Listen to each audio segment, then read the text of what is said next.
जी, आज से हम फिर शुरू करेंगे two kingdom system of classification. The first systematic classification was proposed by a Swiss scientist Carolus Linnaeus in 1753.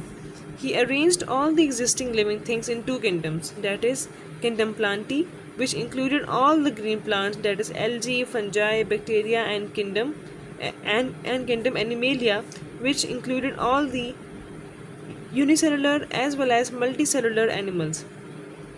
अब टू किंगडम सिस्टम क्लासिफिकेशन किस तरह होती है? अब ये जो है फर्स्ट सिस्टमेटिक क्लासिफिकेशन है.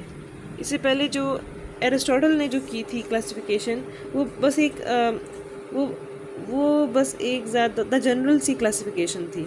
वो इतनी स्पेसिफिक नहीं थी, वो इतनी सिस्टमेटिक नहीं थी.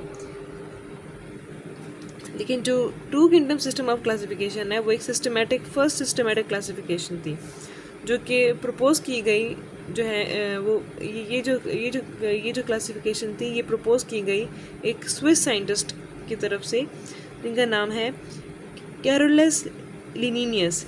इन 1753 में जो साइंटिस्ट हैं कैरोलस लिनिनियस, उन्होंने इस क्लासिफिकेशन को उन्होंने प्रपोज किया.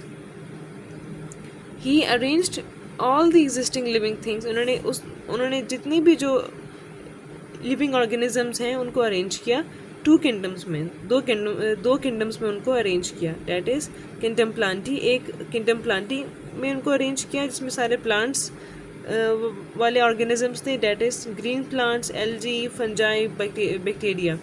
और किंगडम एनिमेलिया, जिसके अंदर सारे यूनिसेलुलर और मल्टी सेलुलर जो एनिमल्स थे उनको इसके अंदर इंक्लूड किया गया.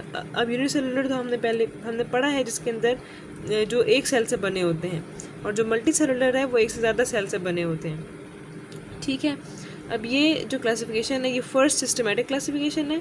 इसको प्रपोज किया कि क्या एक स्विस साइंटिस्ट कैरोलस लिनिनियस की तरफ से.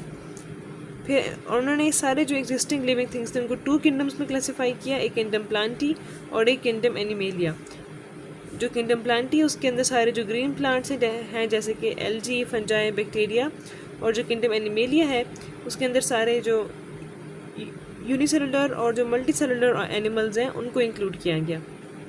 लेकिन इस क्लासिफिकेशन के अंदर कुछ लिमिटेशंस थी. ये क्लासिफिकेशन पूरी तरह से ठीक नहीं थी. तो इनकी जो लिमिटेशंस हैं इसको हम फिर अपनी नेक्स्ट वीडियो में फिर हम पढ़ेंगे.